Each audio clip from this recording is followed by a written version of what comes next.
ระดับสูงขึ้นแต่ยังอยู่ในระดับที่ปลอดภัยผู้ว่าเชียงใหม่ก็สั่งการไปยังทุกหน่วยงานช่วยกันดูแลกำจัดสิ่งที่อุดตันคัดขวางต่อระบายน้ำต่างๆในยามฝนตกหนักต้องสามารถให้มันระบายน้ำได้ดีเนาะจะได้เข้าสู่ภาวะปกติเชียงใหม่นี้มีความสามารถรับน้ำฝนได้1 วันนี่ก็24 ชั่วโมงนี่บักกี่ลิตรนะบักต่อใดนะฉะนั้นก็ต้องคอยระวังคอยระบายอย่างต่างๆที่เปิดท่านผู้ว่าท่านได้ออกมาแถลงการระบายน้ำท่อระบายน้ำหน้าบ้านไผ่หน้าบ้านมันช่วยกันพอเนอะเรื่องของถนนหนทางเรื่องของงานท้องถิ่นเปิ่นจะทำไม่สนใจ หน้าบ้านตัวเก่าเนาะแต่น้ำก็มันแบบมีติดระบายมันก็สูงขึ้นยิ่งขึ้นก็ท่วมบ้านตัวเก่าไปเนี่ยก็ขอให้ได้ช่วยกันเนาะแต่วันนี้สถานการณ์น้ำท่วมที่เชียงใหม่ท่านผู้ว่าก็ออกลงบัญชาการในพื้นที่นะในพื้นที่จังหวัดอื่นๆก็เช่นเดียวกันจังหวัดน่านจังหวัดลำปางเนี่ยลำปางนี่แถวห้างชัดวันก่อนนี่ฝนตกหนักเตี่ยตมาอยู่ที่วัดบรรพตสถิตก่อนที่จะออกเดินทางตะวานี่ก็ฝนตกเนาะฝนหัวที่วัดบรรพตตะวา ที่กุฏิอาตมาที่ตอนรับศรัทธาญาติโยมวันก่อนนี่บ่เมียศรัทธาฝนตกน้ำไหลเลอะไหลเลิ่งนะมันปริมาณมันเยอะเกินไปมันล้นสปริงเวย์ล้นลิ้น ลางระบายน้ำฝนมันล้นลงมาก็อย่างน้ำตกลงมาจากบันไดดอยสุเทพเหมือนกันเนี่ย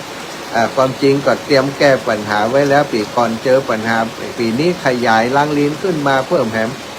มันก็ยังล้นแหมอยู่เนี่ยสถานว่าหูจะว่าอย่างใดเนาะอำเภอแม่อายตำบลปงอันนี้เปิ่นบอกในนี่นะอำเภอแม่อายอีหลอดตะกี้อ่านข้อความในข่าวอยู่ที่ไหนนี่น้ำท่วมแม่สายรอบที่2น้ำท่วมแม่สายอำเภอแม่อายอิลตะกีว่าอย่างไรในพื้นที่ต่างใดแม่อายฝนกัดลงฝนกัดตกล่ะที่แม่อายหลายที่หลายแห่งยังหล่อแหลมอยู่เนอเจตานี่แจ้งข่าวมาเมื่อสักครู่นี้นะนี่ตังพี่น้องตังแม่อายใช้ประการฝางเนาะตอนนี้ทุกพื้นที่อาตมาว่าต้องตักเตือนต้องบอกกล่าวซึ่งกันและกันให้คอยระมัดระวังเนาะ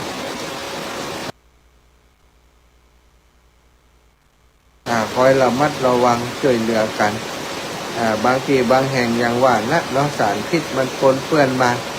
พี่น้องแถวถาดตอนนะพี่น้องบันแก่งทรายมูลเนาะแม่นุ่มกดคำเนอะแม่นุ่มระมัดระวังจิมเนาะจะได้ญาติโยมจากตังถาดตอนตังอย่างเนี้ยนะคือระมัดระวังจิมเนอะฝนตกหนักตอนนี้ฝนตกลืมเหมือนกันเตี่ยตมาจัดรายการอยู่นี้เปิดหน้าต่างเปิดอย่างเนาะฝนมันตกมาก็ได้ยินเสียงชัดเจนดีหลายที่หลายแห่งก็ไฟดับนะแจ้งมาว่าไฟดับท่านอาจารย์ฟังบัดได้วิทยุมีปัญหาสถานีบางที่บางแห่งเวลาฝนตกอย่างเปิดก็ต้องปิดเครื่องถ้าแบบปิดเครื่องมันมีปัญหาบางเตื่อฝนตกลงมาฟ้าแมบฟ้าผ่ามันผ่าลงมาก็ทำให้เครื่องเสียงระบบการส่งสัญญาณต่างๆมันเสียหายเพิ่นก็เลยป้องกันไว้ก่อนบางทีถ้าฝนตกฟ้าห้องฟ้าคางอย่างเพิ่นก็ต้องปิดเครื่องสถานก็เข้าใจเอาเถอะเนาะถ้าว่าวิทยุมันดับก็แสดงว่าสถานีเพิ่นลงคัดเอาแล้วเพิ่นขัวฝนจะถล่มลงมานักแล้วก็เกิดฟ้าผ่าขึ้นมาจะเกิดความสูญเสียครับความสูญเสียครับเครื่องส่งของเราเนาะเปิดจะปิดไปเนาะ ถ้าปิดไปผ่องไอ้ยังไปผ่องก็จะไปเดือดร้อนจะไปผังโทษอ่ะบางคนก็ต้องกองปิดซื้อเหมือนได้อ่ะ อาจารย์มันจะได้บดีนะก็เหมือนบดีก็ฝนมันตกนะอย่าว่าอย่างใดอ่ะพอฝนมันตกฝนก็ปิดเครื่องอ่ะฝนก่อเครื่องฝนลุกฝนเสียน่ะตาตาตาตาอีพ่ออีแม่ทั้งหลายวันนี้พบปะกันแล้วแจ้งเกี่ยวกับภัยพิบัติไกลตัวเรื่องภัยของสถานการณ์ที่ฝนตกหนักเตือนแล้วว่าฝนจะตกหนักเนาะในพื้นที่ภาคเหนือของเราแล้วก็จะมีน้ำท่วมน้ำป่าไหลหลากดินสไลด์ภัยพิบัติทางธรรมชาติที่จะเกิดขึ้นก็หลายจุดคนที่เดินทางก็ระมัดระวังกว่าปกติหน่อยฝนตกอย่างอีทัศนวิสัยบดีเขาจะเดินทางไปที่ไหนก็วางแผนให้ดีจะไปเจ้าเกินไปมืดเกินไปบางเสือบางทีก็เป็นอันตรายอยู่เนาะเอาบาหันข้างกลางซะทางดินโยนก็ดีต้นไม้ก่นก็ดีบ่อหินมันตกลงมาก็ดีเนี่ยขึ้นดอยขึ้นอย่างหลายจุดหลายพื้นที่ลำปางเชียงใหม่เชียงใหม่ไปเวียงป่าเป้าไปตังเชียงเมืองน่านก็ตั้งอย่างวันนี้มันผ่านเขาผ่านดอยเนาะอย่างไปเมืองฝางแม่อายชัยประการจากบ้านเข้าไปมีหลายเส้นทางที่ผ่านป่าผ่านดอยผ่านเขาเปิ่นกำลังแปลงถนนซ่อมถนนยังหมดตันแล้วกำแต่ฝนมาเห็นแล้วว่าอย่างไรก็ต้องระวังไปเดินทางก่อนระวังทุกเส้นทางอาตมาจริงๆแล้วแต่คืนนี้ว่าจะเดินทางไปถึงไปสะเมิงเนาะได้รับปากวิอินไว้แต่ว่าตะวานี่โอ้ฝนบันแรงฝนก็ตกหนักเส้นทางสายสะเมิงก็มันก็ค่อนข้างจะขึ้นป่าขึ้นเขาเข้าลัดเลาะตัดไปตังป่าเขาเป็นส่วนใหญ่เนาะขึ้นเขาขึ้นดอยลอยห้วยตามเส้นทางมันไปตังอย่างแบบนั้นก็กลัวว่าถ้าไปกลางคืนนี่มันจะบาหารอย่างกันเลยว่ากับโยมเบิ่มว่าไปเถอ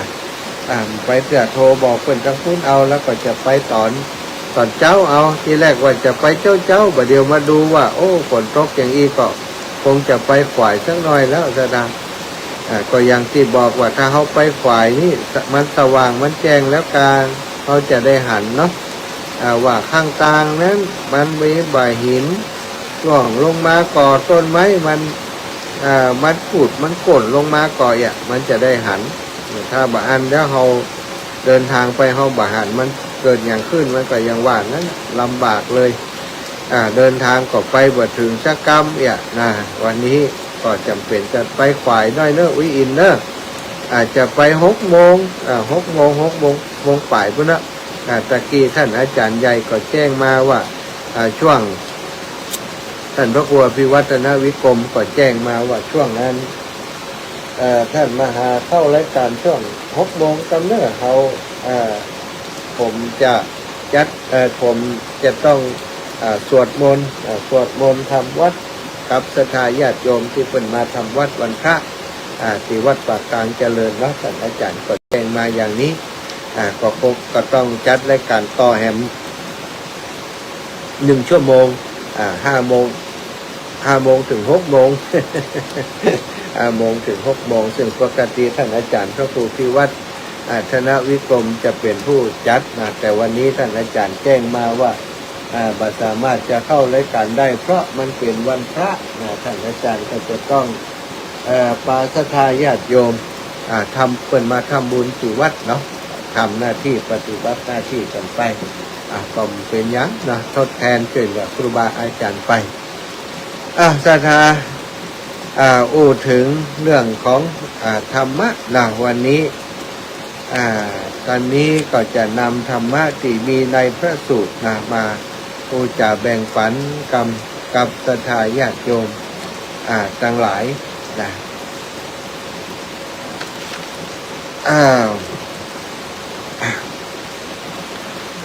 สมัยหนึ่งเนาะพระภูมิพระภาคเจ้าได้เสด็จจาริกไปในแคว้นกุลุพร้อมโดยภิกษุหมู่ใหญ่พระองค์ได้ทรงเสด็จแวะที่นิคมแห่งแคว้นกุลุชื่อว่าทุลโกธิตะก็มีรัฐปาระบุตรแ แห่งสกุลผู้มีความมั่งคั่งแห่งนิคมนั้นได้สดับพระธรรมเทศนาของพระผู้มีพระภาคเจ้าได้มีความเลื่อมใสนะศรัทธาเลื่อมใสในพระธรรมเทศนาของพระพุทธเจ้าก็ได้มีความตั้งใจปรงใจเลื่อมใสและก็ปรงใจตั้งใจว่าจะขอบวชบรรพชาและอุปสมบทในพระพุทธศาสนาพระผู้มีพระภาคเจ้าก็ได้ตรัสว่าโอ้ว่าเดี๋ยวนี้การจะบวชนั้นสิ่งแรกที่จะต้องทำนะต้องไปขออนุญาตจากพ่อจากแม่จากผู้ปกครองก่อนนะซึ่งถ้าบ่อันก็บวชฮือบ่ได้นี่สถานเนื่องจากว่าพระพุทธองค์ช่วงแรกๆในการบวชฮือกุลบุตรต่างๆนั้นบ่ได้มีกฎระเบียบอันนี้กำเตื้อให้ขอบวชในสำนักของพระองค์ถ้าพระองค์ตรวจดูแล้วว่าคนนี้มีโอกาสที่จะบรรลุธรรมนะพระพุทธองค์นี่มีเรียกว่าตาทิพย์ได้หานเหตุการณ์ตึงอนาคตตึงปัจจุบันอดีตและอนาคตนะตั้งหลังก่อหันตั้งหน้าก่อหันนะสถานได้หันได้มีตาทิพย์นะได้มีตาทิพย์อย่างรู้ถึงเหตุการณ์ในอดีตในปัจจุบันและอนาคตหันว่าโอ้คนนี้บวชแล้วจะมีบุญได้บรรลุอรหันต์ก็บวชให้เลยเนาะบวชให้เลยเอหิภิกขุอุปสัมปทาแต่พอมาตอนที่ไปบวชให้พระนันทะเนาะพระนันทะซึ่งเป็นพระอนุชาของพระองค์นั่นเองไปบวชให้พระนันทะกำลังจะแต่งงานอยู่เนาะเปิ่นไปส่งถึงวัดถามว่านันทะเธอจะบวชหรือว่านันทะเก่งใจพี่อายก็บวชในพระศาสนาของพระพุทธเจ้าบวชในสำนักของพระองค์ต่อมาพระราหุลแถมราหุลมาขอสมบัติของพระองค์ว่าสมบัติทั่วไปมันใจไปแล้วก็สูญสิ้นไปหมดไปแต่ถ้าเป็นสมบัติอริยสมบัติมันจะบ่มีไผลักขโมยไปได้ก็ควรจะมอบอริยทรัพย์ให้กับพระราหุลก็เอาพระราหุลมาบวชแถมจะได้ เดือดร้อนไปถึงพระเจ้าสุโธทนะพระราชบิดาก็เสียใจว่าโอ้จะฮือนันทะคืนของราชแดนบัดเดี๋ยวนี้พระพุทธเจ้าเอาไปบวชเห็นแล้วเนี่ยอย่างใดดีเป็นยังก็ยังเหลือราหุลอยู่ต่อไปราหุลก็จะได้เป็นรัชทายาทสืบต่อราชวงศ์ต่อไปก็อดใจเอาแหมน้อยถ้าราหุลใหญ่ก็จะได้สืบสันตติวงศ์เนี่ยก็พอราหุลบวชแถมโอ้พระเจ้าสุโธทนะนี่เสียพระทัยเป็นอย่างมากเลยว่าโอ้มีลูกมีหลานพระพุทธเจ้าก็เอาไปบวชเห็นหมดเนี่ยอย่างใดดี ก็เข้าไปกราบทูลว่าบัดเดี๋ยวนี้ข้าพระองค์นี่เดือดร้อนนะเดือดร้อนเพราะเรื่องที่พระองค์นำนันทะมาบวชโดยนำราหุลมาบวชโดยมาคิดว่าวันหน้าถ้าทำอย่างอีไปจริงๆนี่มันจะเกิดความเดือดร้อนนะพระองค์คนบางทีเพิ่นบ่มีลูกสืบสกุลนี่เอาเพิ่นมาบวชเหียครอบครัวเพิ่นจะลำบากฉะนั้นต่อจากนี้ไปถ้าพระองค์จะบวชให้ไผ่นี่ข้าพระองค์ขอพรอย่างหนึ่งได้ก่อนว่าพระพุทธเจ้าว่าพรของท่านคืออายังเป็นอย่างใดพรของท่านที่ขอพรเนี่ยขออายังพระเจ้าสุโธทนะก็ขอว่าบ่ได้ขอเพื่อตัวเก่าแต่ขอเพื่อคนทั้งหลายก็คือถ้าจากนี้ไปพระองค์จะบรรพชาอุปสมบทแก่กุลบุตรผู้ใดนี่ขอคือได้รับความยินยอมจากทางครอบครัวเปิ่นก่อนได้ก่อพระเจ้าค่ะให้เปิ่นได้ขออนุญาตพ่อแม่ครอบครัวเหี่ยก่อนแล้วก็บวชให้เปิ่นนี่พระพุทธองค์ก็ว่าโอ้มันบ่เหลือบากปล่อยแหงเนาะอันนี้เปิ่นขอแล้วมีเมื่อพระเจ้าสุโธทนะขอพระองค์ในฐานะที่เป็นพระพุทธเจ้าโดยในฐานะที่เป็นถ้าอู้ถึงก็เป็นลูกหรือว่าเป็นพระโอรสของพระเจ้าสุโธทนะพระองค์ก็เลย ก็เลยถือว่าฮือปอนเนาะฮือปอนแก่พระบิดาฮือปอนแก่พระบิดาว่าโอ้ดีละถ้าอย่างนี้ก็ตั้งแต่นี้ไปหน้ามีกุลบุตรมาขอบวชเขาก็จะฮือเขาไปขออนุญาตจากมารดาบิดาผู้ปกครอง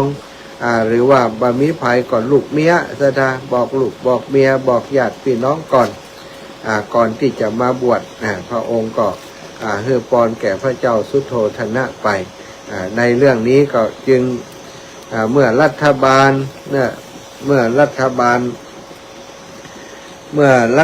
กุลบุตรจะบวชในพระพุทธศาสนาในพุทธศาสนาพระเจ้าก็พระพุทธเจ้าก็เลยบอกว่าเธอจะต้องไปขออนุญาตจากครอบครัวจากพ่อแม่จากผู้ปกครองก่อนนั่นศรัทธาญาติโยมอันนี้คือติไปติมาพระผู้มีพระภาคเจ้าคือไปขออนุญาตมารดาบิดาก่อนเมื่อไปขออนุญาตมารดาก็ถูกปฏิเสธซะนะเอาแต่ละมารดาบิดาบอกให้บวชก็คือปฏิเสธนั่นเองเมื่อถูกมารดาบิดาปฏิเสธปฏิเสธรัฐบาลหนุ่มรัฐบาลนี่ก็บอกว่าโอ้ใจมันจะบวชแล้วพ่อแม่บอกให้บวชเขาถ้าบ่ได้บวชเขาก็บ่อยู่ละนะชีวิตนี้บ่มีความหมายละเพราะใจนี้ตั้งใจจะไปบวชแล้วก็เลยอย่างดอชะตาบ้านเฮาเปิ่นก็ว่าประท้วงเนาะประท้วงพ่อประท้วงแม่บ่ให้บวชเขาก็ตายเฮียดีกว่าถ้าบ่ได้บวชเขาจะตายเฮียตายเนาะอย่างใดนะวิธีการก็คือเมื่อขออนุญาตบ่ได้ก็เลยลงนอนกับปืนวะสถานมีการประท้วงก็คือนอนกับปืนนอนกับปืนอดอาหารบ่กินข้าวบ่กินปลาถ้าบ่ให้บวชก็จะตายอยู่เนี่ยนะมันเป็นอย่างเมื่อให้บวชกันแล้วไปเมื่อบ่ให้บวชชีวิตที่เหลือของเฮาก็มีความหมายอย่างแล้วเฮาคิดว่าชีวิตนี้มันมีสาระอย่างอยากจะทำสาระให้เกิดขึ้นกับตัวกับพ่อกับแม่จะได้บุญได้กุศลตัวได้ฟังธรรมจากพระพุทธเจ้าแล้วจิตใจที่อยากจะครองเพศคฤหัสถ์มันบ่มีเมื่อพ่อแม่บ่เข้าใจเขาก็จะไปตามทางของเขาละนะชีวิตที่เหลือบ่มีความหมายแล้วตายเสียดีกว่าอีโลแต่ก็บ่ทำร้ายไผนะบ่ตีโพยตีพายบ่ด่าแม่ด่าพ่อบ่โคตรบ่เกลียดคือก่อแล้วนะบ่โคตรเกลียดเพราะเปิ้นบ่เข้าใจแต่ว่าก็ใจวิธีด้วยกันลงไปนอนกับพื้นนอนกับพื้นบ้านหั่นนะบ่นอนในตีเตียงหนุ่มๆไอ้ยังเนาะนอนเหี่ยอยู่หั่นบ่ได้แต่อดอาหารวันที่หนึ่งพ่อแม่ก็พอว่าโอ้เดี๋ยวมันหิวมันก็ลุกนะเดี๋ยวมันหิวมันก็ลุกมากินนะมันจะมีอย่างนักหนาฮะแต่ว่าวันที่หนึ่งผ่านไปพ่อแม่ก็คอยสอดส่องพอลูกกินข้าวเหี่ยนี่กับข้าวกับปลาจิ้มมาไอ้มากหนาบ่กินพ่อบ่กินแม่เอาไปเก็บเถอะนะผมมีความต้องการจะบวชอย่างเดียวถ้าพ่อแม่อนุญาตให้บวชก็กินแต่ถ้าไม่อนุญาตก็บ่กินนะบ่กินอยู่ไปก็มีความหมายอย่างตายเสียดีกว่าอย่างเปิ่นว่านั้นเนาะ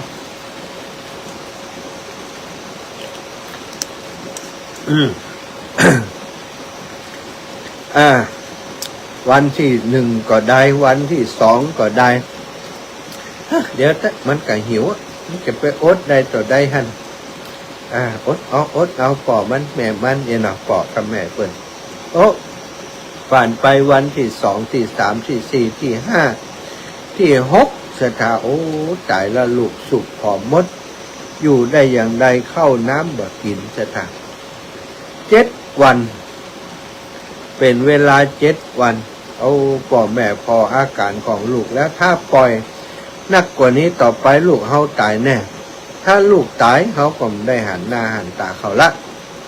เนี่ยอย่างใดดีถ้าลูกตายมันก็ บ่ได้หันหน้าลูกศรัทธาอันนี้ลูกขอบวชอย่างน้อยลูกบวชเท่าก็ยังได้หันหน้าลูกอยู่แม่มันเหยพ่อมันเหยใจเปิ่นมาตั้งนี้แล้วอนุญาตเปิ่นถ้าบ่อนุญาตลูกเขาก็จะตายนี่แล้วก็เลยได้อนุญาตศรัทธาเอาเมื่อพ่อแม่อนุญาตแล้วรัฐบาลก็ลุกคืนมากินข้าวน้ำโภชนาอาหารที่พ่อแม่ครอบครัวเตรียมให้อาบน้ำอาบผ้าพื้นฟูสุขภาพเป็นเปิ้นเรียกว่าเป็นพุทธพินิหารศรัทธาเป็นอภินิหารของพระพุทธเจ้าโดยแล้วก็เป็นบุญที่ท่านรัฐบาลเปิ้นสั่งสมอบรมมาทำให้การอดอาหารเปิ้นนั้นว่าเป็นอันตรายต่อชีวิตเพราะจิตของเปิ้นน้อมไปหาพระรัตนตรัยแก้วเจ้าสามประการอยู่ตลอดเวลาขณะที่อดอาหารร่างกายมันเลยบ่มีความหิวบ่มีความเดือดร้อนอะไรอย่างสถานท่าอย่างเฮาเนี่ยโอ้นึกถึงกับเข้านึกถึงความหิวบ่ได้อดโดยความตั้งใจอย่างนี้ บ่ป้นวันนะเนาะ บ่ได้กินน้ำวันแล้วโอ้มันจะทุรนทุรายอันนี้โดยพุทธาภินิหารโดยอำนาจบุญของเปิ่นทำเพื่อ7 วันบ่เป็นหยังสถานเมื่อบิดามารดาอนุญาตแล้วกินข้าวกินปลาชำระล้างร่างกายอาบน้ำแต่งตัวเรียบร้อยสดชื่นแล้วกับปีกระเป๋าสดใสไว้เนี่ยแล้วก็ได้เข้าไปกราบพระพุทธองค์อีกครั้งหนึ่งเมื่อเข้าไปกราบพระพุทธองค์รายงานเรื่องราวต่างๆเพื่อได้รับทราบเนาะโอ้พระพุทธองค์และหมู่ภิกษุทั้งหลายว่ากุลบุตรท่านนี้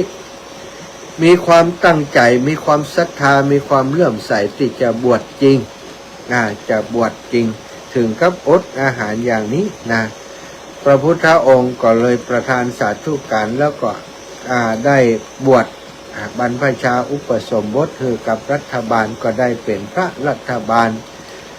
เมื่อได้เป็นแล้วก็ได้ติดตามพระพุทธเจ้าไปยังกรุงสาวัตถีท่านเจ้าบำเพ็ญเพียรได้บำเพ็ญเพียรอย่างอุกิจศรัทธาญาติโยมฟังธรรมจากพระพุทธเจ้าก็เข้าไปสู่ที่วิเวกอันสงบปฏิบัติธรรมบำเพ็ญบำเมินนานต่อใดก็ได้บรรลุเป็นพระอรหันต์องค์หนึ่งในพระพุทธศาสนาแล้วก็ได้รับการแต่งตั้งเป็นเอตทัคคะในด้านของการที่มีความศรัทธามีความเลื่อมใสแล้วก็บวชมาด้วยความศรัทธาด้วยความเลื่อมใสอันนี้เป็นเลิศเป็นเลิศกว่าภิกษุทั้งหลายรูปหลายองค์เนาะอันนี้เปิ่นทั้งความปรารถนาไว้ศรัทธาว่าจะเป็นเอตทัคคะในด้านนี้จากการที่ได้พบพระพุทธเจ้าในสมัยก่อนแล้วเนาะต่อมาท่านได้ลาพระผู้มีพระภาคเจ้าได้กลับไปเยี่ยมมารดาบิดา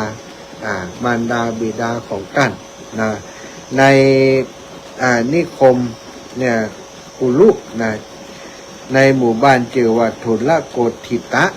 ในบ้านเกิดเมืองนอนของเปิ่นได้บรรลุธรรมแล้วหรออยากจะไปหาพ่อหาแม่แล้วอยากจะเอาธรรมะไปฝากบิดามารดา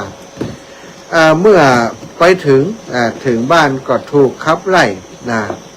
ขับไล่ออกมาเพราะว่าคนทราบว่าตอนนั้นพอเปิ่นบวชแล้วไปอยู่เป็นพระภิกษุแล้วก่อนหน้าตาก็เปลี่ยนไปศรัทธาญาติโยมทีแรกบอกว่าคนในบ้านนั้นคนที่อยู่ในบ้านนั้นจำเปิ่นบ่ได้ว่าจำเปิ่นบ่ได้ก็ไล่ออกไปไล่เปิ่นออกไปแล้วก็ต่อมานี่มีคนจำได้ท่านก็ไปที่บ้านท่าน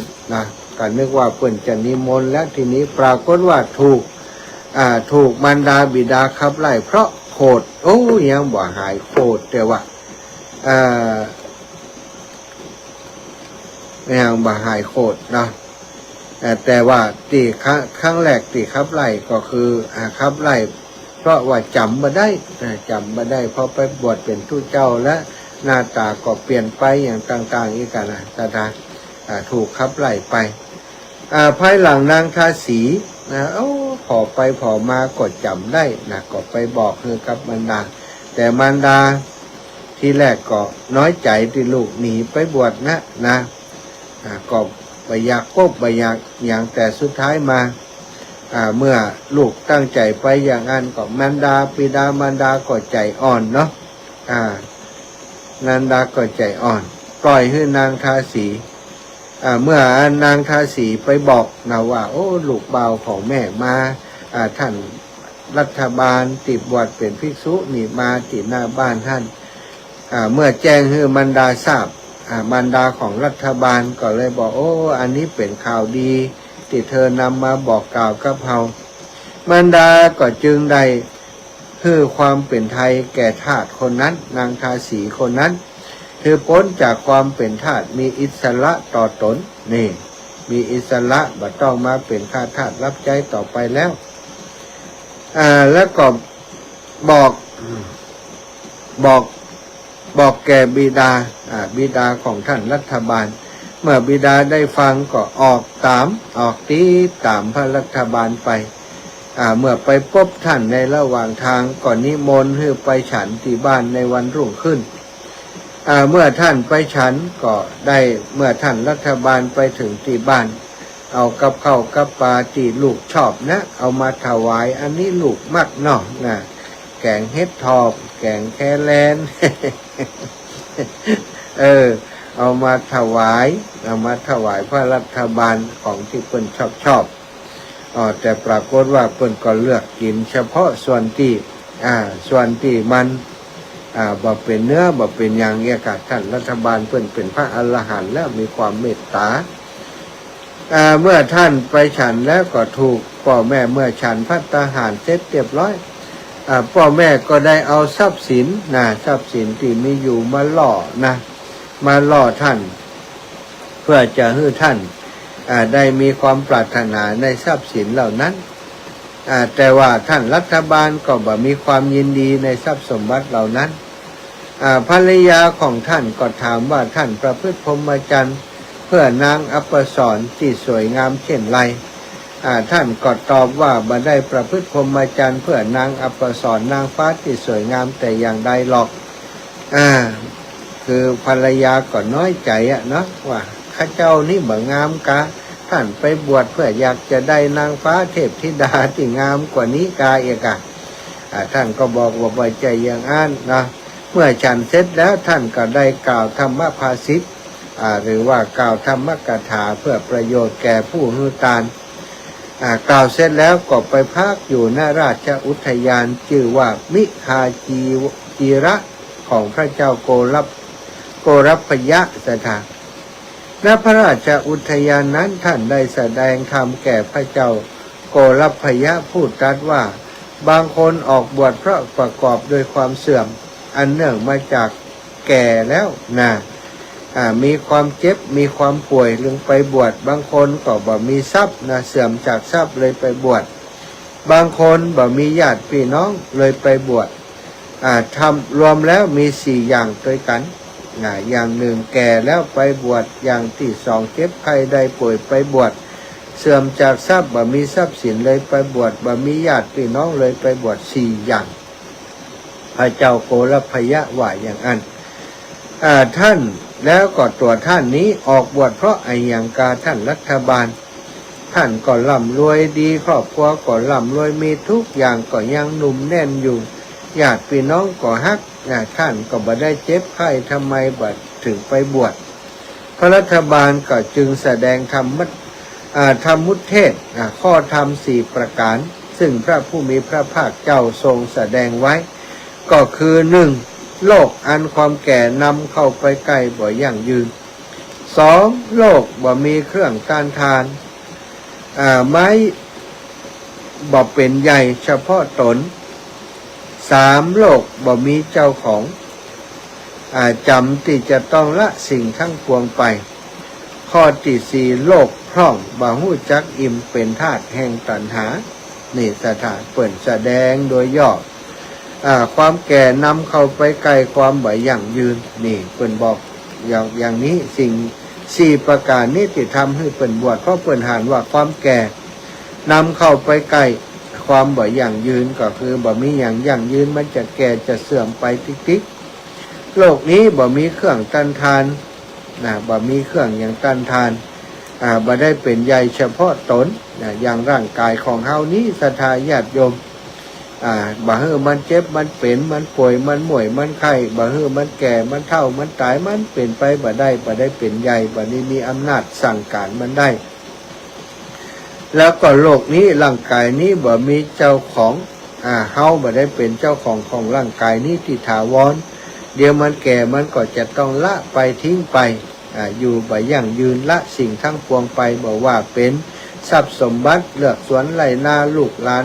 คนฮักบริวารต่างๆสุดท้ายก็จำจะต้องละไปและที่แน่นอนก็คือโลกนี้มันพร่องคนมนุษย์เท่านี้มันพร่องอยู่บ่ฮู้จักอิ่มก็เพราะตัณหาราคะที่มันเกิดขึ้นมีแล้วก็อยากมีอีกบ่มีก็อยากมีอันนี้คือสิ่งที่ท่านรัฐบาลได้แสดงให้กับพระเจ้าโกลัพพยะฟังอธิบายให้ท่านฟังโดยละเอียดซึ่งพระเจ้าโกลัพพยะเจ้าเมืองแห่งนี้เมื่อได้ฟังแล้วก็เกิดความเลื่อมใสในพระพุทธศาสนาได้ถึงพระรัตนตรัยเป็นสรณะเป็นการไปประกาศศาสนาที่บ้านเกิดของท่านอย่างได้ผลสถานอันนี้ผู้ติดบวชด้วยความศรัทธาศรัทธาญาติโยมช่วงนี้ขอพักสักครู่หนึ่งเนอะตี 4 กับ4 นาทีแล้ว0404เนาะ0404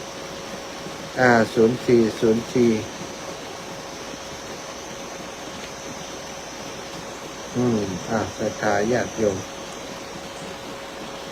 เอาละเดี๋ยวขออนุญาตศรัทธาได้ฟังเพลงในรายการจักเพลงก่อนกันแล้วกันเนอะ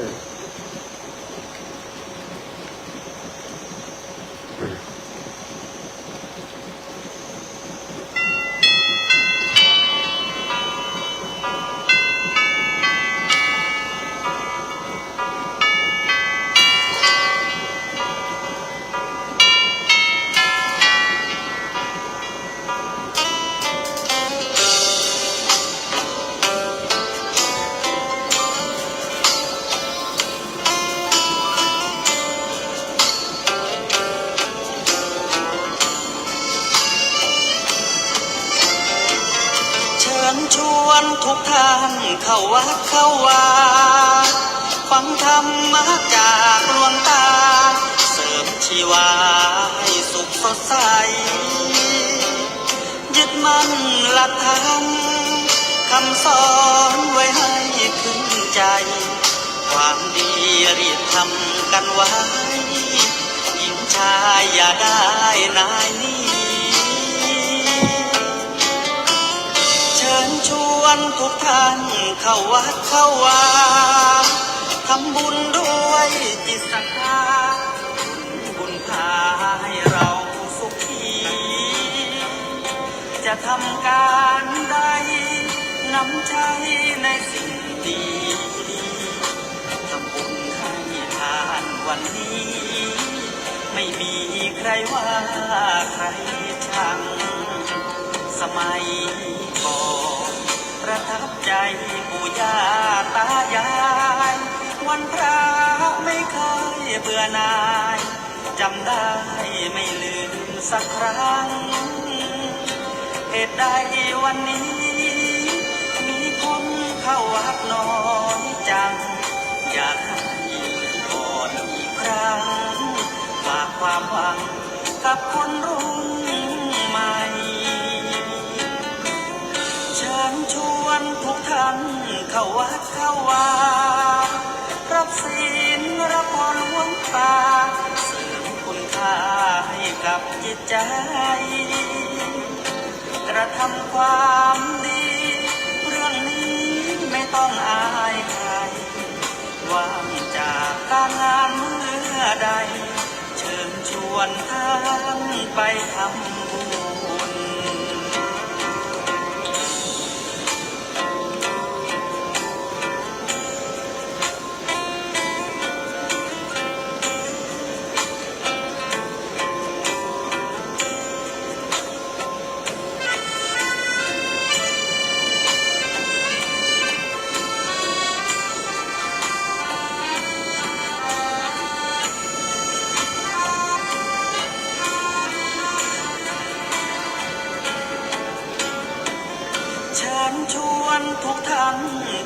ดเข้าวา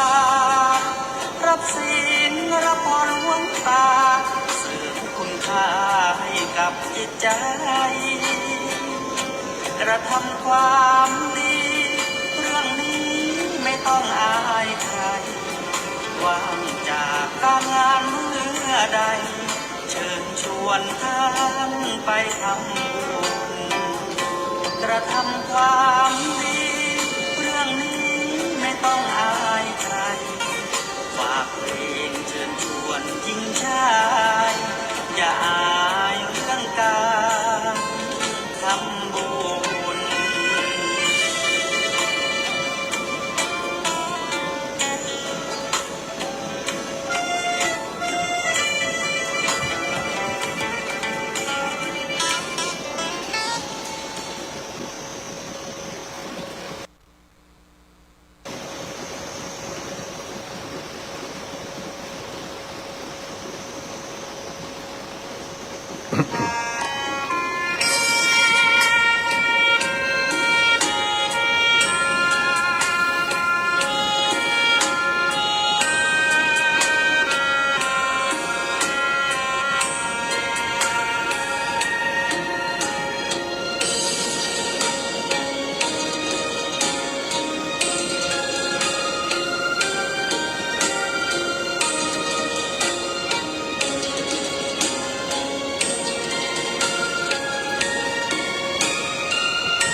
เ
ศรัทธาญาติโยมได้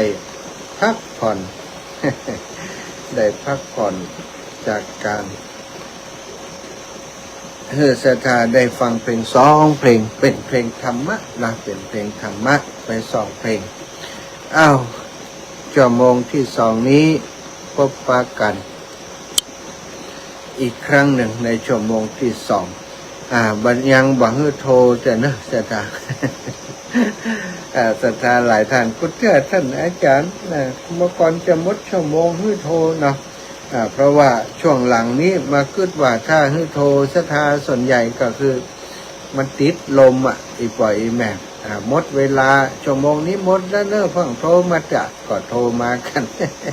แล้วอาตมาต้องใจโทรศัพท์เครื่องตีปล่อยอีแม่โทรเข้านั้นในการออกอากาศในการที่เปิดเพลงเข้ารายการมันก็จะเปิดเพลงมาได้เนาะก็เลยเอาเป็นว่าก็ฮื้อโทรจ้ะก็เดียวจะฮื้อโทรท้ายๆรายการพุ่นนะ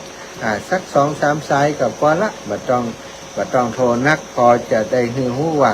สัญญาณไปถึงบ้านถึงจองชัดเจนดีกว่าตอนนี้ต้องขอบคุณครับหลายๆท่านหลายๆคนนะติดตามทาง Facebook ไลฟ์เนาะเปิดเข้ามาขอทาง Facebook ไลฟ์ตัวแม่วิไลพันธ์อภิชัยนะ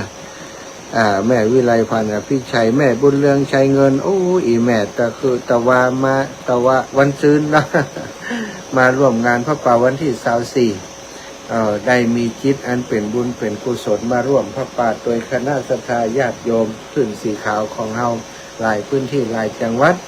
โยมแม่มีความประสงค์จะแอวที่ลำปางก็เลยมาพักไปกันที่ลำปาง1 คืน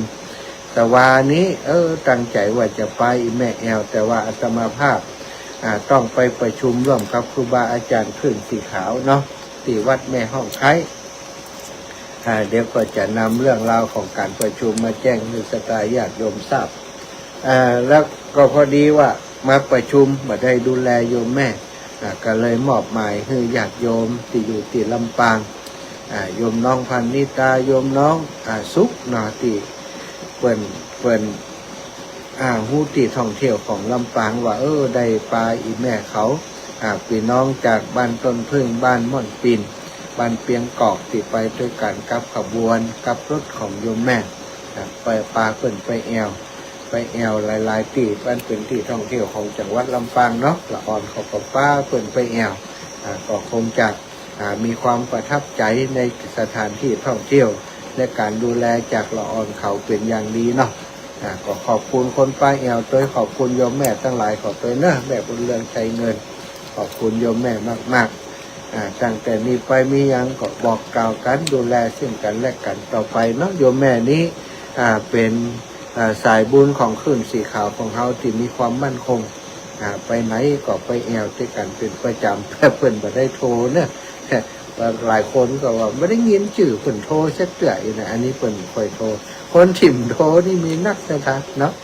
อยู่ในพื้นที่ต่างๆหลายพื้นที่หลายจังหวัดก็ขอบคุณคนที่อยู่เบื้องหลังเป็นพลังเงียบให้กับครูบาอาจารย์ให้กับพื้นสีขาวมีการมีงานก็หันชื่อเพื่อนมาให้หอมตลอดแต่ว่าเวลาโทรก้าเวลาจัดรายการก็บอกเคยได้ยินเปิ่นเนาะ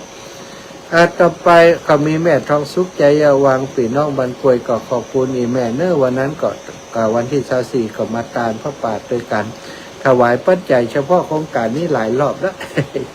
พี่น้องจากบ้านนั้นกล้วยนะเพราะวันก่อนที่จะเดินกลับเข้าไปวัดบรรพตอาตมาก็ไปแวะบันกวยตัวปนันแก้วมุน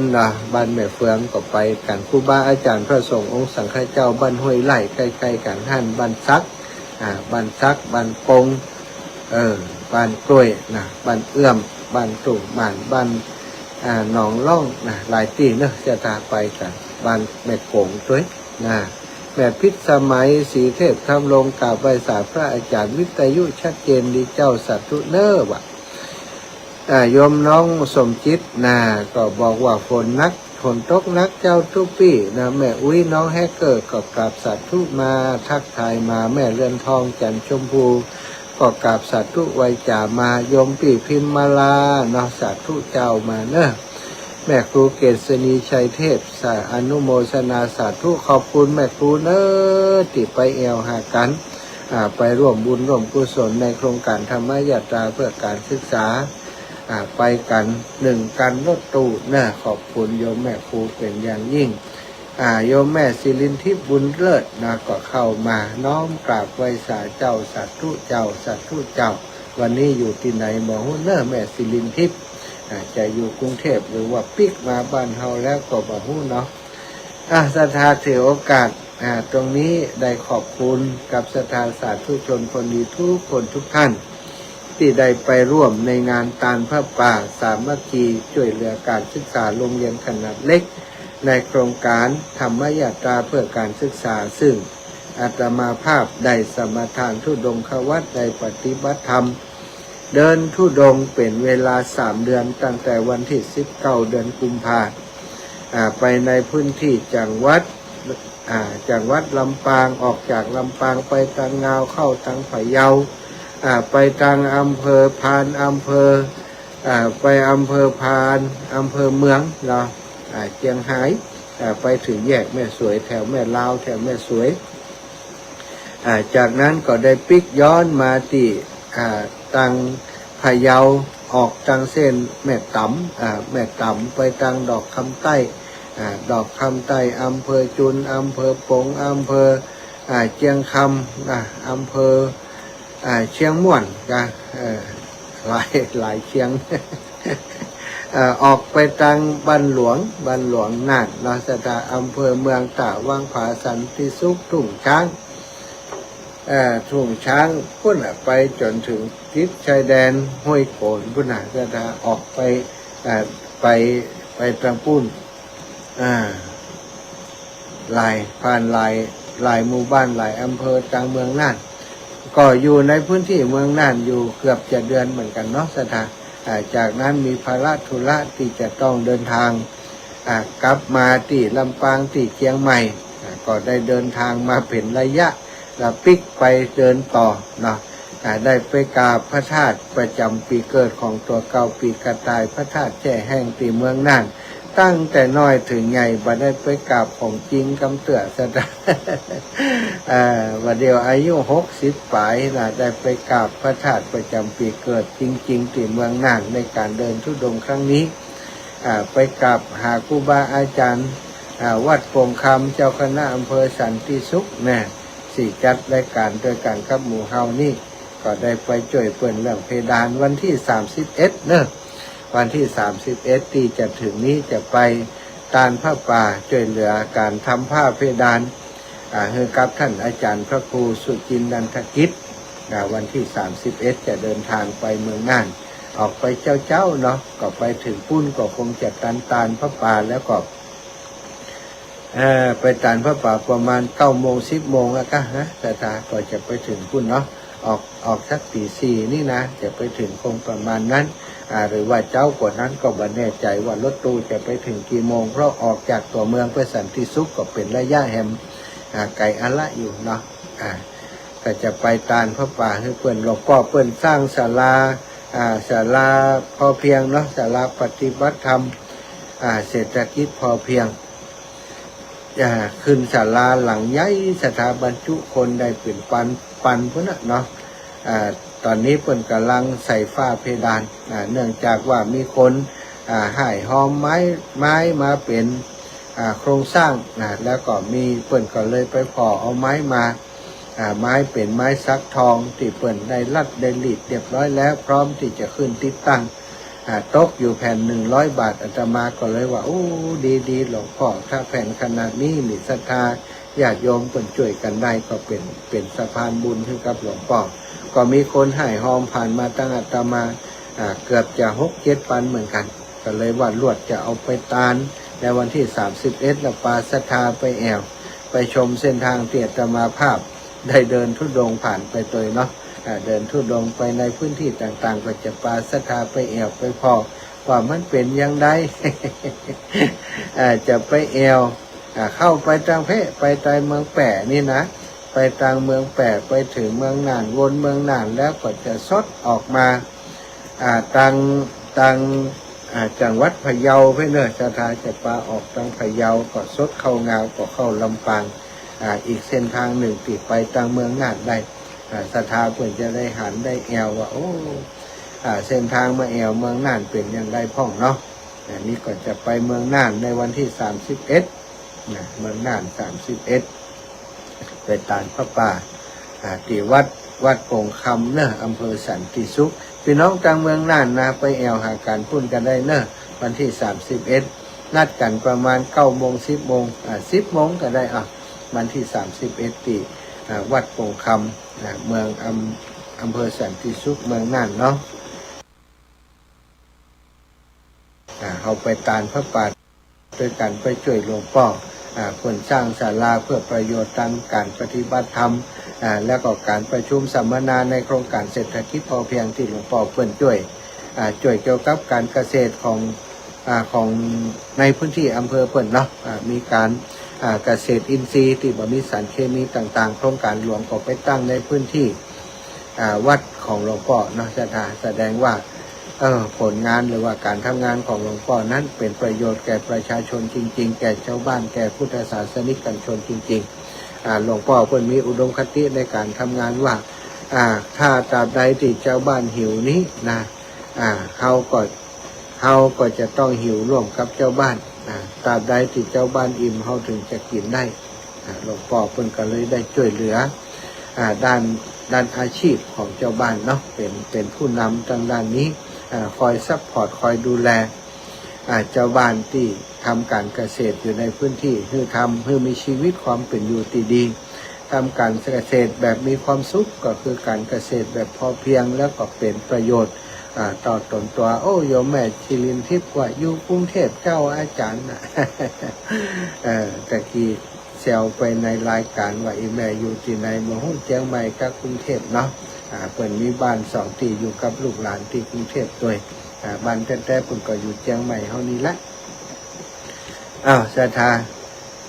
อันนี้ก็เป็นโครงการที่ไปเดินธุดงค์เนาะเดินอยู่3 เดือนนอกจากเมืองน่านแล้วก็ยังมีจังหวัดลำพูนก็ได้ไปเดินหลายพื้นที่นะสุดท้ายไปที่บันทาดอยครั่งวันก่อนเนาะก็ได้ทำเพื่อปณิธานความตั้งใจที่จะไปแอวหาญาติโยมที่อยู่ทางบันทาดอยข้างแม่อมรแม่เฉลียวเขาเนี่ยที่ไปแอวหาแต่มาที่วัดบรรพตได้บอกเพิ่นว่าน่าจะเดินไปหาเนื่อย ได้เดินไปแต่แล้วเนาะได้ไปนอนประจาที่บ้านเปิดคืนนึงที่บันทาดอยข้างไปนอนประจาก็วันนั้นขนพองสยองเก้าเสียทะ จะได้อาจารย์โดนผีหลอกกายนะ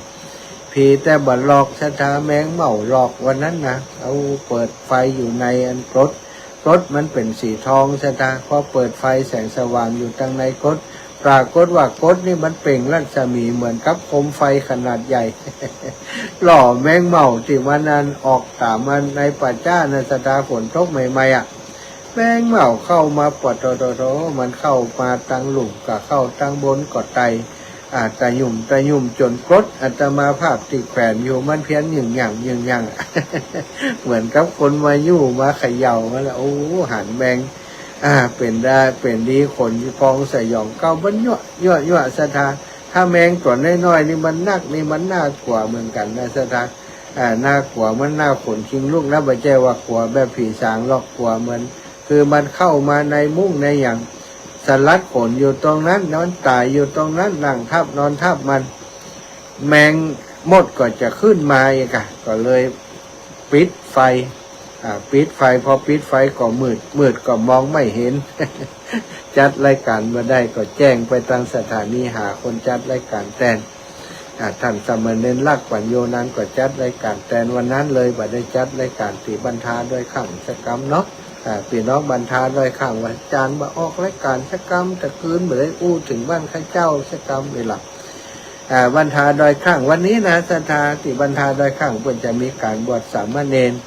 2 ลูกเนาะซึ่งทางพี่น้องเจ้าบ้านและครูบาอาจารย์เพิ่นจัดงานบวชในวันนี้อาตมาจะไปร่วมงานบวชของเพิ่นก็คงจะเป็นตอนบ่ายเพราะนะพอตอนเช้านี่จะขึ้นไปสะเมิงก่อนเสร็จจากไปสะเมิงที่แม่วิอินเนาะแม่วิอินพี่น้องสะเมิงวันนี้ปะกันเนอะสะเมิงใกล้จ้ะวิอินสะเมิงจะปะกันเจ้านี้เนาะอาตมาจะขึ้นไปแต่ว่าสัก6 โมงจะออกเดินทางเนอะ ชั่วโมงนี่น่าจะถึงเนาะโยมแม่วิอินถ้า6 โมงเดินทางถ้าชั่วโมงถึงถ้ามีปัญหาอย่างก็ถ้าน่าจะ7 โมงครึ่ง8 โมงก็ถึงละจะไปฉันเจ้าตีหันกับพวกปาสถาญาติโยมไปเอาขี้เตียนตีโยมแม่วิอินเนาะ เปิ่นจะรอเตียนแล้วประชุมแล้วแต่ว่าวันนี้ไประดมเอาขี้เตียนแล้วเนาะตีโยมแม่เปิ่นเอาหื้อสถาญาติโยมจะไปบอกอันให้ไปเอาเห็นเนอะ มันถ้าไก่แล้วจะมาไปบ่ได้ถ้าใกล้ๆก็พอได้อยู่แต่ถ้าให้ดีที่สุดกับปูจาเอาติครูบาอาจารย์เปิ่นเตรียมไว้นั่นแหละเนาะเพราะมันจะเหมือนกันแต่ว่านี้ประชุมกันเรื่องเตียนแล้วก็ได้จะให้ฟังว่า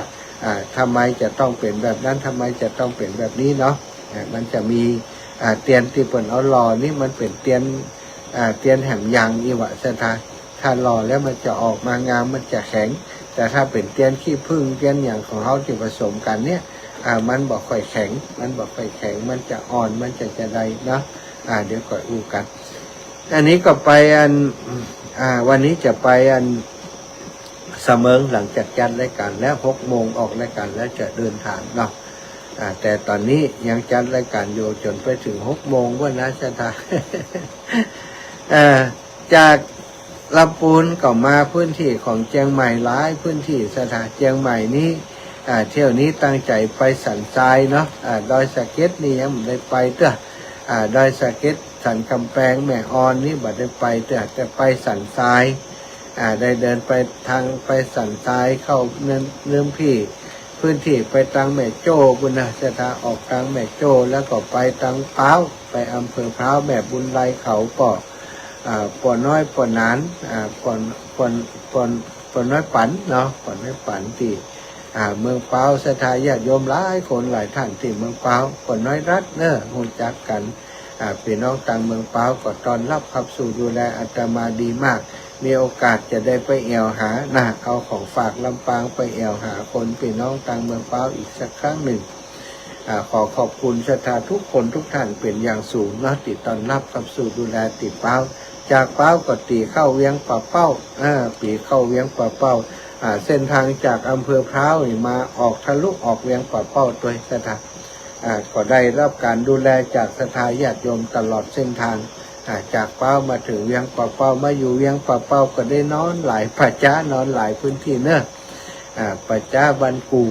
ปัจจ้าบันโป่งเทวีนี่ได้ไปนอนไปพักมาปัจจ้าบันไอยังแหมนะบ้านแม่สันมาเค็ดของแม่เทียมจันทร์ปัจจ้าบันบ้านสันกูทองได้ไปพักมาในช่วงที่เดินทุดงอยู่ในพื้นที่ของเวียงป่าเป้าเชียงรายจากนั้นอาตมาก็ได้เดินทางไปทางอำเภอฝางแม่อายชัยปราการได้ไปในหลายพื้นที่ก็ได้ไปพบศรัทธาญาติโยมที่เปิดฟังรายการแม่บุญเรืองชัยเงินนี่ก็อยู่บ้านต้นพึ่งติอูถึงตะกี้ที่เปิดมาพักที่จังหวัดลำปาง1 คืนและตะวานี่ส่งเปิดไปแอวโดยลูกศิษย์ลูกหาแล้วก็เปิดก็เดินทางครับไปถึงบ้านตอนยังบ่มืดเนาะนี่ก็สบายปลอดภัยไปเปิดไปถึงบ้านแล้วก็ดีใจแล้วศรัทธาเปิดมาแอวหาเวลาเปิดเดินทางครับปลอดภัยเขาก็ดีใจพี่น้องเมืองฝางแม่อายชัยปราการมากันนักกันหลายเนอะวันก่อนนี้เป็นตัวแทนของพี่น้องมาโดยท่านอาจารย์เจริญมาโดยท่านคุณโยมกนกพิษมาโดยแม่บุญเรืองชัยเงินเขานี่ศรัทธา3 4 5รถตู้เหมือนกันพี่น้องจากทางเชียงใหม่พี่น้องจากทางลำพูนมาร่วมการพระป่านี่แม่ครูลาวันคุยคำแม่ครูเพลินทิพย์แม่ครูเพลินพิษทิพย์พฤกเนาะมาใจเพลินทิพย์พฤกบ้านแป้นบ้านเมืองจี้ลำพูนนี่ก็ไปหลายทางเชียงใหม่ก็ไปกันนักกันหลายเหมือนกันต้องขอขอบคุณแต่ว่าอาตมานี่ได้ตักทายบัดทั่วถึงนะบางคนเปิดไปแต่ว่าบัดได้ตักได้ถามบัดได้อู้ได้จ๋าพี่น้องลำปางก่อนหันหน้ากันเวลาอยู่หน้างานเวลาคนมาหลายๆเนาะสถาเฮาเป็นฝ่ายต้อนรับเป็นฝ่ายที่ดูแลความเรียบร้อยของงานทุกอย่างมันเลยกลายเป็นว่ามัน ทักทายศรัทธาบัดทั่วถึงแค่หันหน้ากันแต่คิดว่าศรัทธาปล่อยแม่ เข้าใจอาตมาเนาะหันใจอาตมาทักทายกันหน้าไม้ขอบคุณหน้าไม้ตอนพิธีแล้วก็คงจะสบายใจกันแล้วเนาะถ้าจะให้มาเทคแคร์ดูแลกับทุกคนเนี่ย300-400 คนนี่ลำบากอยู่เนาะ ลำบากอยู่มาได้ทั่วถึงอย่างไรก็สุมาอภัยแต่หันหน้าหันตาปล่อยแบบไปกันจากทุกพื้นที่ไปร่วมบุญในพระป่าสามัคคีครั้งนี้ก็ดีใจปิติใจสะท้านแต่ว่าก็มีขาดสิ่งที่ขาดตกบกพร่องเนาะพี่น้องติดไปนี่อาจจะได้รับความการดูแลบัดทั่วถึงอาตมาก็มาทราบบรรลุมาว่าท่านอาจารย์บางคนไม่ได้กินน้ำเอว่าตายแล้วน้ำก็ยังเอาไปใส่ถังคือเต็มเนาะละออนที่ดูแลในงานเขาก็ไม่ได้หมอบแผนกคือว่าให้ตรวจสอบดูแลตรงนั้นตรงนี้อันนี้ก็จะเก็บเป็นประสบการณ์ไว้เรื่องน้ำเรื่องท่ามันจะต้องใส่ตู้ใส่ถังเพื่อเพื่อนได้กินเพื่อบางเพื่อมันขาดเนาะแต่ว่าวันนั้นนี่มันขาดไป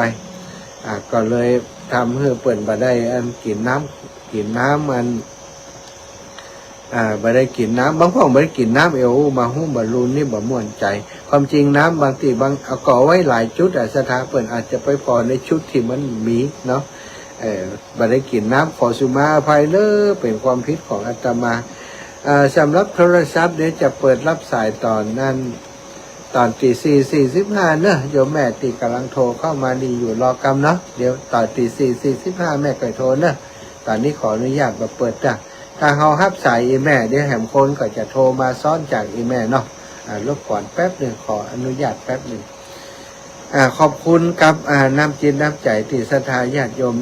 ได้มาช่วยงานในครั้งนี้หลายคนก็ไม่ได้มามือเปล่าเนาะเอาโรงทานเอาอย่างมาช่วยอาตมาด้วยก็เป็นโรงทานที่ได้มาสมทบมาช่วยเหลือกันหลายโรงทานศรัทธาเพิ่นเอามาก็มีโรงทานจากทางหมู่บ้านชุมชนของอาตมาโดยโรงทานจากในเวียงนี่ก็หลายตีหลายแห่งพี่น้องบ้านฝ่อนพี่น้องพี่น้องบ้านหนองพระเจ้าทันใจนะครอบครัวญาติโยมตีรู้จักกันเป็นครอบครัวเป็นญาติพี่น้องของญาติโยมจากสันติภาพศรีพุ่นทรัพย์นะพี่น้องจากทางโถกหัวช้างบ้านฝ่อนหลายตีเนอะทุกตีเปิ่นมาเพิ่งของโครงการมาบ้านนากวางนาฟานตยบ้านจูดบ้านจำบ้านโปงใต้บ้านจูดหลวงบ้านโปงใต้บ้านโปงใต้บ้านโปงใต้บ้านกาดโปงบ้านกาดโปงไม่อยากแก้วเขานะหลายพื้นที่นะสถานบ้านใดเมืองใดเตี่ยตมาบัดได้ประกาศก็ต้องขอบคุณนะขอบคุณบางเตือมันหลายบ้านนะอย่างที่ตั้งเอามานี่เอาลงทานมาเยอะของหลวงปู่ก็เอาลงทานไปไอศครีมจากเวียงปัดเป้าคุณโยมกนกพิษชัยนานี่เอาข้าวซอยจากเมืองฝางไปทุกงานทุกครั้งแบบเปล่าแต่นั้นก็เอาพระป่าไปมอบเพื่อกองพระป่าของคุณโยมก็10,000 กว่าบาทเนาะคุณโยมกนกพิษชัยนาทีมงานของเปิ้นเอาพระป่าไปตั้งญาติโยมทั้งหลายโยมแม่ครูอารีพันธ์ศรีวิริยะไมยโยมแม่ก็ได้เอาพระป่าไปเอาถวายปัจจัยไป 20,000 กว่าบาทโยมน้องครูจากตังนครพนม 5,000 บาทโยมแม่ละมุนโยมแม่ละมุนที่บ้านแม่โจ้เนาะแม่โจ้ 5,000 บาทลูกสาวของอีแม่แหม 5,000 บาทถวายพระป่าและถวายส่วนตัวก็เท่ากันเนาะ 5,000 อันนี้ก็ต้องขอบคุณแล้วก็ตลอดเส้นทางที่เดินธุดงค์นั้น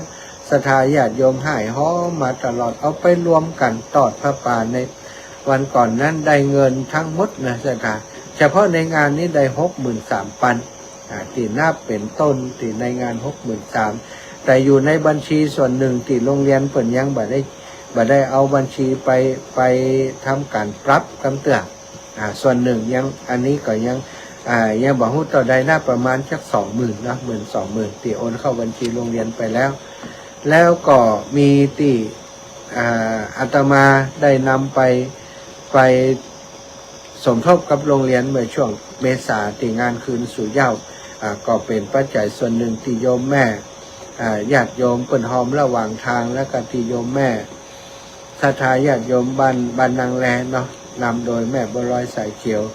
แม่ทองสุขแลกันทะพร้อมกับคณะญาติโยมจากบ้านนางแลบ้านหม้อเอาไปร่วมถวายตอนเมษาวันที่12 เมษาเอาไปมอบคือกับโรงเรียนแล้ว2535วันที่ปีใหม่รวมกันทั้งหมดโอนไปให้จากเงินที่โยมแม่ครูอารีพันธ์ศรีวิทยาใหม่แล้วก็โยมน้องชัดวลีจากนครพนมเปิ่นถวายมาแห่ม5,000โอนเข้าไปในโรงเรียนแห่ม 25,000ครั้งก่อน 2535 ครั้งหลังนี้ 25,000แล้วก็ตีนับในงานได้ 60,000 ปลายรวมกันแล้วได้ 1,8,535 สตางค์ 1,8,535 อันนี้ยังบ่รวมกับเงินที่เปิ่นโอนเข้าในบัญชีของโรงเรียนกำเตือนโอนบัญชีของโรงเรียนกำเตือนจากนั้น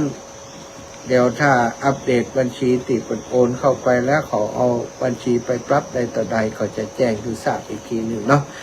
สำหรับปีนี้โครงการนี้ก็ถือว่าน่าจะได้พักผ่อนละปีนี้ได้จ้างครู2 คนจะใช้เงินอยู่100,000 กว่าบาทเนาะ8,216นะ84,000ก็8,21616เกือบจะ16เกือบจะ17เกือบจะ17เกือบจะ107,000อีกนะก็คงจะเพียงพอละหาแฮมมาต่อได้ก็ได้ เอาเทอมนี้คือจบก่อนปีนี้จะจ้าง2 คนก็พอละก็ถือว่าเป็นความร่วมไม้ร่วมมือเนาะจากสถานความเมตตาจากครูบาอาจารย์คลื่นสีขาวที่ด้วยได้ช่วยประชาสัมพันธ์ได้เมตตาคือเวลากับอาตมาได้ทำกิจกรรมนี้ได้ใช้สื่อของคลื่นสีขาวประชาสัมพันธ์ที่ต้องขอบคุณเป็นอย่างสูงนั่นก็คือเครือข่ายสายบุญสถานีวิทยุของคุณโยมดารุณีคุณโยมดารุณีนักธุรกิจเศรษฐีใจบุญในทุนใจดีมอบเวลาให้กับทั้งสถานีคลื่นสีขาวของเฮาบางช่วงนี้ถึง2 สถานีนะเกือบจะทุกชั่วโมงอิตนะที่ออกอากาศธรรมะนี่คุณโยมเป็นมอบเวลาให้กับทั้งคลื่นสีขาวของเฮาตลอดแล้วกับพร้อมกับคลื่นที่เป็นเครือข่ายประจำของเฮานี้เนาะก็หลายคลื่นหลายสถานีหลายคลื่นหลายสถานีของวัดไฟหินห้วยตองซักของตังบนเสียงธรรมม่อนแจ่มของครูบาอาจารย์กัลยาณิวัฒนาของวัดไฟหินวัด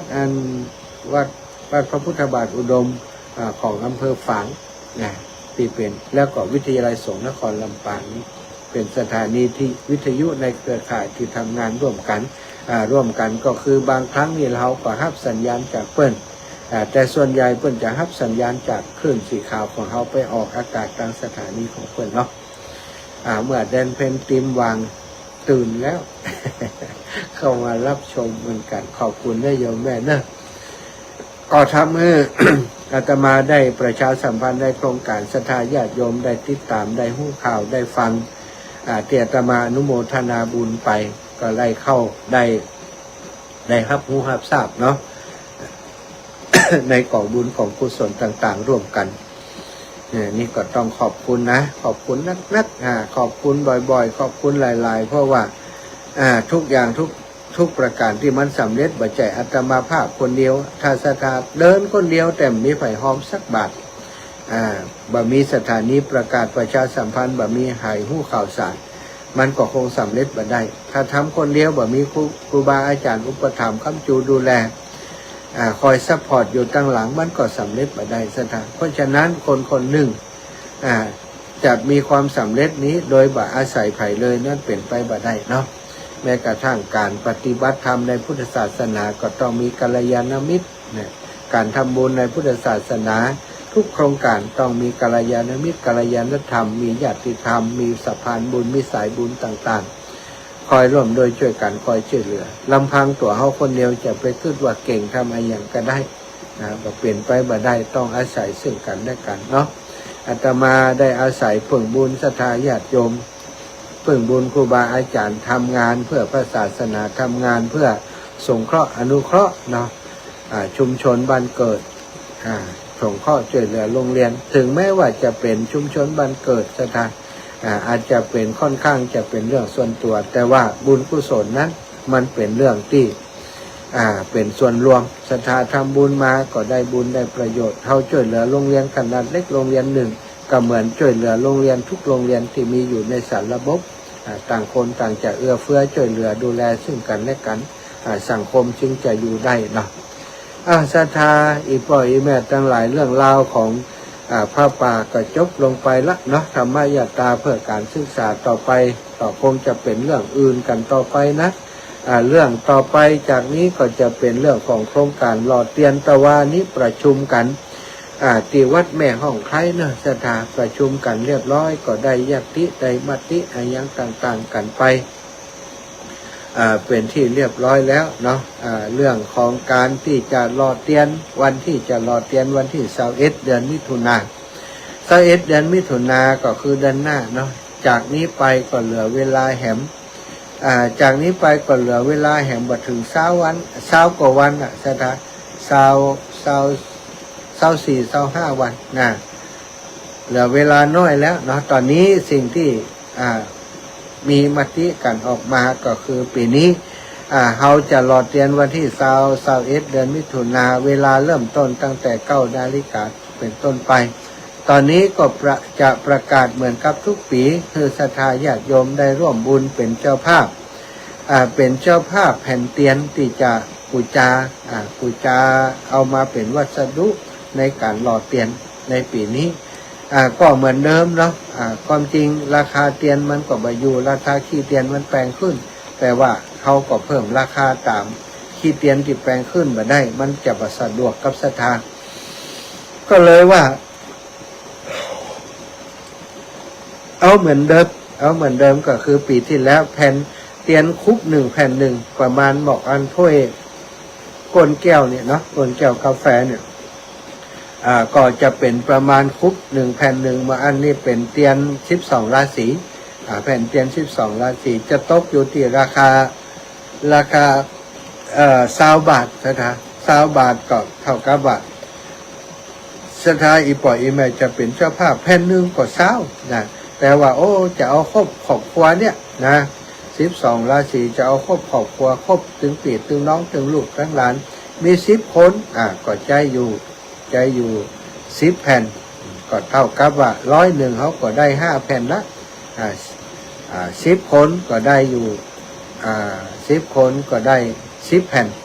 10แผ่นก็เป็น200มันจะง่ายในการที่ศรัทธาญาติโยมจะให้หอมมา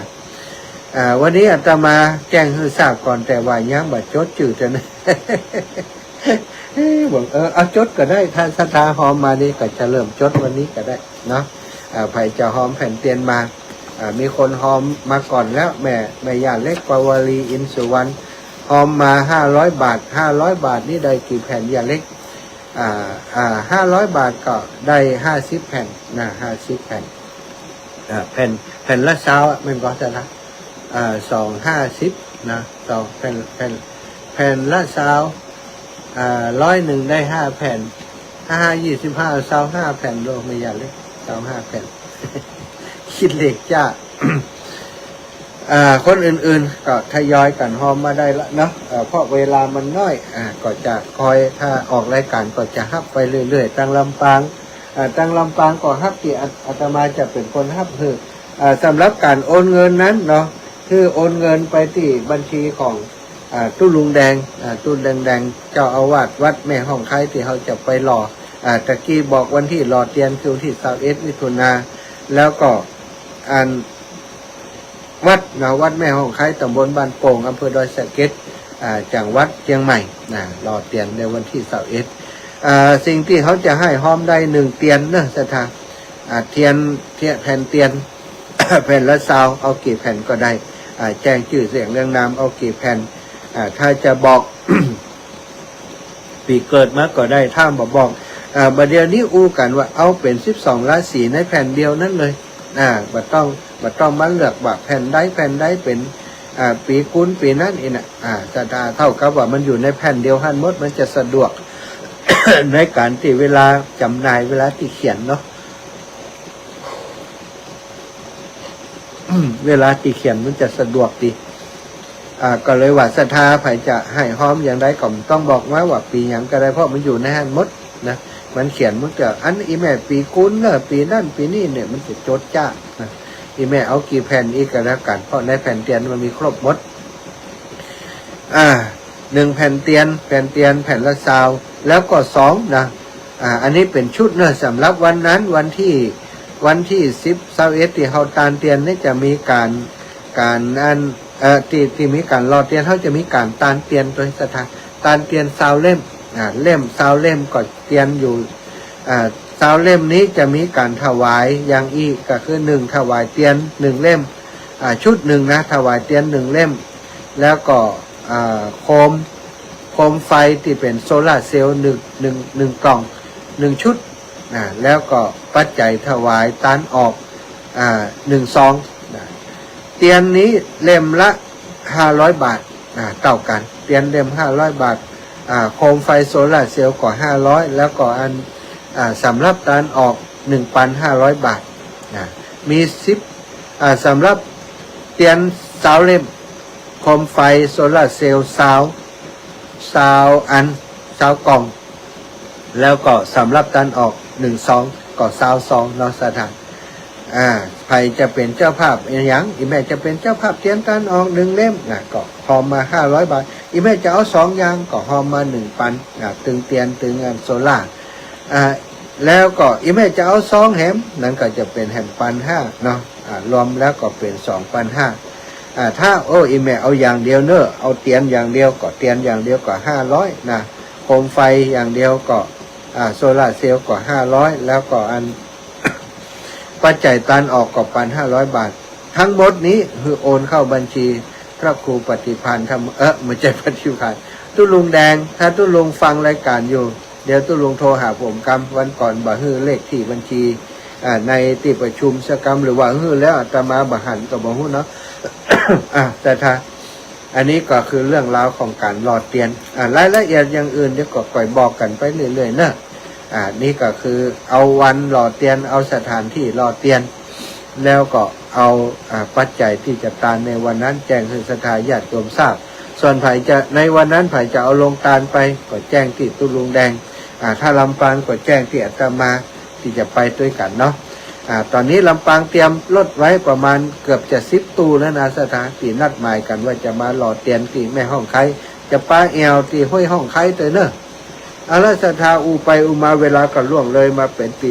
451แล้วเนาะ เปิดสายแล้วเนอะ0808844173ศรัทธาญาติโยมโทรมาได้เลย0808844173แต่กี้เปิ่นโทรมาแล้วบ่ได้รับสายเปิ่นนะยอมโทรกลับก่อนแล้วกันเนอะโยมแม่รับได้เลยแม่ปราณีห้วยฮี0808844173เจริญพรแม่ว่าได้อันนี้มันดีแล้วเจ้ามันดีไปแล้วกามันเป็นอย่างดีนะพูดนะเจ้าออกแล้วออกไหนเดี๋ยวนี้เจ้าตะกี้นี่แหละตะกี้นี่จ้ะเดี๋ยวแจ้งละออนกันนะสถานล้อครับอาตมาขออนุญาตแจ้งสถานีครับ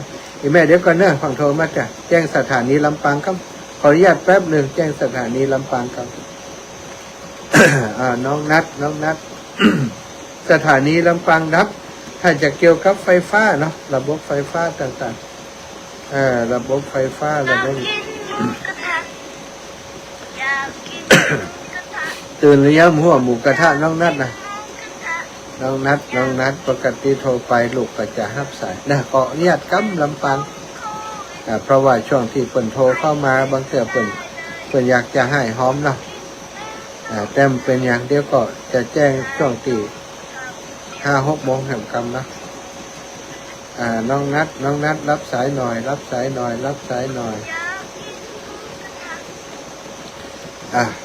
โทรเข้าโทรศัพท์ดีกว่าสถาพรลูกนัดมจลลูกนัด นัดศรัทธาโทษได้ละน้องนัดมจรน้องนัดโอเคสถานีลำปางรับไปเนาะก็ใครจะเป็นเจ้าภาพเตียนเล่มละ500 บาทนะเจ้าภาพโคมไฟ500 บาทแล้วก็เจ้าภาพสำรับตาลออกเป็นอยู่สำรับตาลออกก็เป็นอยู่ 1,500 บาท3อย่างนั่นสิคะลูกสัญญาณลำปางรุดไปเดี๋ยวก็คือปล่อยเต็มเดียวมันช่วง6 โมงก็จะมีรายการต่อเนื่องอยู่เนาะเดี๋ยวถ้ามันนั้นก็จะขึ้นสีขาวไม่ได้ลูกก็จากไล่สดไปก่อนก็ได้แต่ว่าถ้าก็ขึ้นสีขาวได้ก็ยาวเลยครับได้เลยครับสถาเปิดสายแล้วพี่น้องเมืองฝั่งฟังอยู่ก็พี่น้องเมืองน่านก็น้อยสมเพชรปนานอันนั้นโอนปัจจัยมาวันนั้นจะมาบ่ได้มาสักครั้งมีงานศพที่ข้างบ้านเนาะหรือว่าที่อื่นก็ดับเหมือนกันน่าจะดับที่ขึ้นสีขาวกันนี่เดี๋ยวฟังก่อนเนอะสถานน่าจะดับจากขึ้นสีขาวแล้วถ้าอย่างนี้นะถ้าอย่างนี้ก่อนน่าจะดับจากขึ้นสีขาวขึ้นสีขาวน่าจะไฟฟ้าดับนะถ้าดับก็จะได้เดินทางเลยนะถ้าตี 5ว่ามีสัญญาณขึ้นสีขาวดับไปนี้ก็จะได้เดินทางเลยแม่เครื่องวันบ้านหนองเตาอันนี้ฝ่ายหินได้ยินอยู่เนาะแม่เจริญพรอย่างฮัลโหลแม่เครื่องวันได้ยินก่อแม่ได้ยินเสียงเขาแหละเขาไม่ได้ยินเสียงแม่เนอะจะได้ไปมาเขาไม่ได้ยินเสียงแม่เครื่องวันฟังจากขึ้นสีขาวแป๊บนึง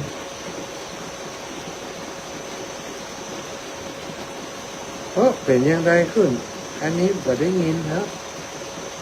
จะเจริญพรแม่วัดฝ่ายหินออกเนาะดังอยู่เจ้าฝ่ายหินดังแต่ว่าขึ้นสีขาวน่าจะเงียบไปน่าจะเงียบไปตะกี้เปิ่นโทรเข้ามาตั้งแต่เกินชั่วโมงแล้วน่ะเขาไม่ได้รับสายเปิ่นใครจะโอนวันโต๊ะนี่บ้านแม่ของวันโต๊ะเลยนะเจ้าเนาะที่อื่นดับปิ้งเขาก็ว่าน่าจะเงียบไปแล้วลูกอยู่ไหนเดียวนี่อยู่อันวัดฝ่ายหินนี่แม่อยู่วัดฝ่ายหินจ้าแม่ขนาดฝ่ายออกเดินทางเช่านั่นก็วัดฝ่ายหินนี่เนาะเจ้าแม่ไม่ได้กลับลำปางกำลำปางได้กลับจะกำแม่จ้าเดินแล้วจบแล้วเราเป็นตัดผ้าป่าแล้วลูกจ้าชัดตู้ได้แม่เดี๋ยวประสานขออนุญาตประสานสถานีครับ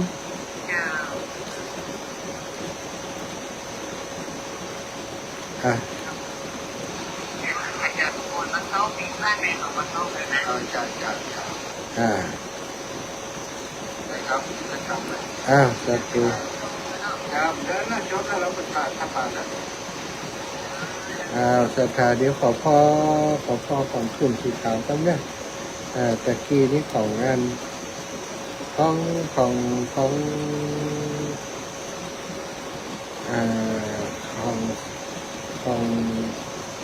วิทยาลัยสงฆ์นครลำปางได้แล้วแล้วก็ของขึ้นสีขาวตัวนี้มาหรือยังของขึ้นสีขาวมาเนาะเดี๋ยวก่อนเนอะโอ้ยพี่น้องยังไม่ผมดีใจครับทราบดี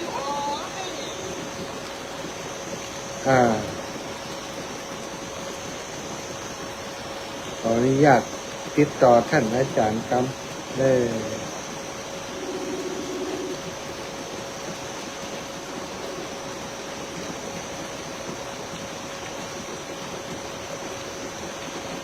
พระอาจารย์ครับสถานีของคลื่นสีขาวที่อาจารย์เป็นยังไงครับ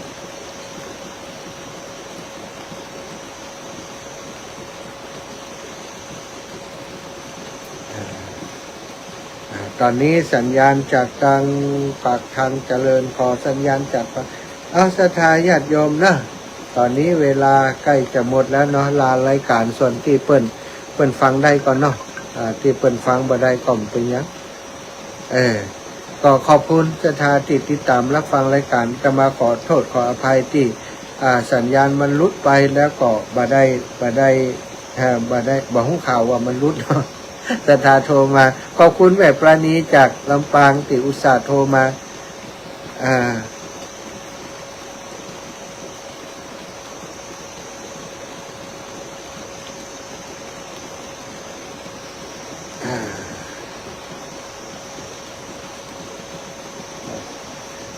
ศรัทธาญาติโยมปกติแล้วท่านอาจารย์บอกว่าปกติเนาะปกติถ้าสัญญาณวิทยุถ้าจะปกติแต่จะมาดูที่ลิงก์นี้มาได้ยินแต่กี้นะเดี๋ยวขอฟังในลิงก์แห่งกรรมน้อยเดียวมาแล้วเนาะศรัทธาญาติโยมกระเดียวกับพบปะกันในช่วงต่อไปกันแล้วกันเอาละช่วงนี้ฟังเพลงรายการก่อนเด้อ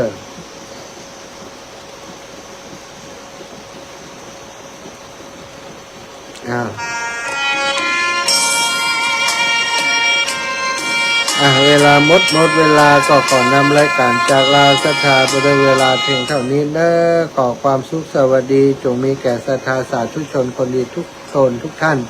จัตตารโอธรรมาวัฏันติอายุวโนสุขังพระลา